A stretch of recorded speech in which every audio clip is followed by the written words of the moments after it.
Welcome to 18th Century Cooking. I'm your host, John Townsend. We are at the camp today. We're going to be doing some wonderful camp cooking. I've got to feed these guys because they're working on this cabin. So today we're going to be making a classic campfire 18th century cornbread. We're in North America in the 18th century, and cornmeal is one of those major provisions, one of those things that you bring along with you as either a soldier or someone on the frontier. One of those typical things you would carry along with you. Cornbread is such an easy, quick to make item, so that's what we're going to be making today. These guys have been working here for multiple days. We're like day 3 on the cabin, collecting the logs, setting them up. They need to be fed. Cornbread's like the perfect thing to go along with the stew that we're cooking. So let's get started on our just so simple 18th century cornbread.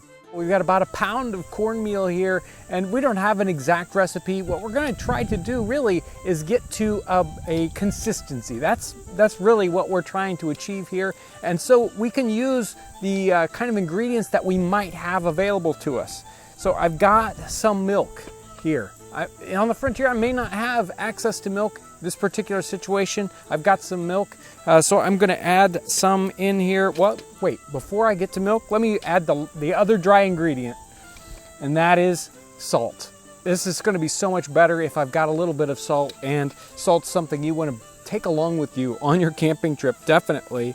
Definitely easier to get that salt mixed in nicely if it's still dry. Now we're going to add in some of our wet ingredients that we have available. If you've just got water, water will work. If we've got some milk available, I'm going to add some milk to this. That looks good. Let me stir that in, see what our consistency is like. There we go. That's still a little thick. That's good though, because I want to add an egg or two. I happen to have some eggs with me. Again, if I don't have eggs, that's okay. So there's one egg. We're going to add this egg in because we want to have as much energy and sustenance as possible. So if we've got an egg available, we're going to add that in. The last thing here is I'm going to add water until I get to the consistency where I can get this to pour. I don't want it to be super sloppy, but it should pour into the dish that we're going to bake it in.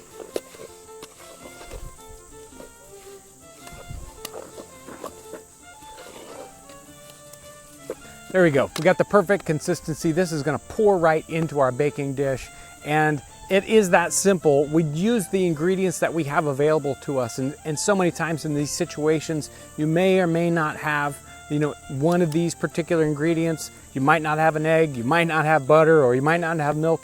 You can do it without these things, and it'll still turn out great, especially when you're hungry.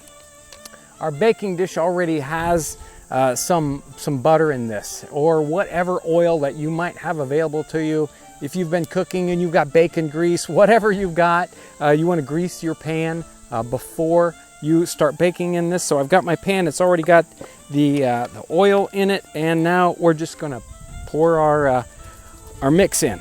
That was almost the perfect amount for this baking dish, and you might be worried that I've brought it right up to the top. This is not going to grow a lot. There is no leavening in this cornbread. It's just such a simple one that we can basically fill it almost to the very top.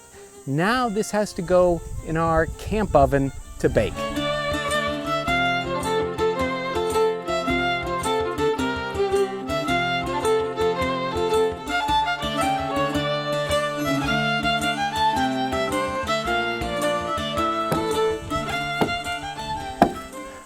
Our cornbread is on the fire. It's got coals on the top and the bottom. Probably going to take 45 minutes to an hour, maybe even longer. Depends on how often I can get over there and check the heat.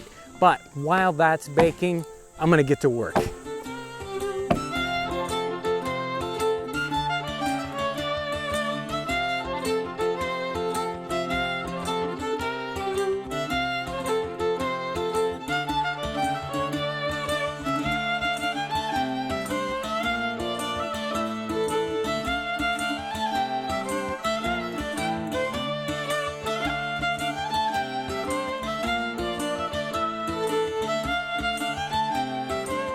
Hey guys, here you go.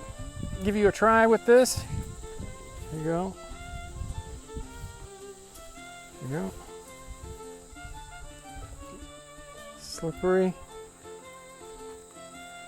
Hey, let's try this out, see how it turned out.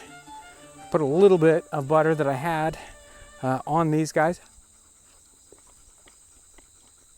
Boy, that would fill you up. I got too big of a piece. That is superb. That is very filling, filled with energy, and gives you something to chew on in the middle of the day while you're taking the break so you can get back to work.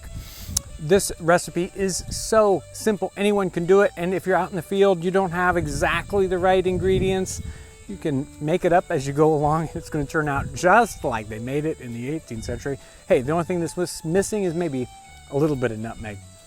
Thanks for coming along with us as we savor the flavors and the aromas of the 18th century.